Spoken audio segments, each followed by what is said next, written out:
In this video, I will show you how to fix Tesla flat tire. So if you have a flat tire, what you can do is you can do a tire repair and maintenance. So Tesla tires are built to optimize performance. However, if your tire is damaged, you can get roadside assistance. It's available to you 24 hours a day, 365 days a year for the duration of your warranty period. If your tire is damaged and prevent you from safely operating your vehicle, you can request a roadside assistant immediately at the bottom of the Tesla app home screen.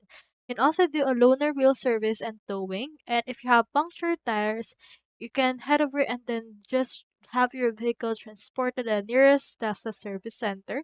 But if you have a flat tire, you can go and contact Tesla roadside assistance in order to actually go over and then have it leaked or have it fixed.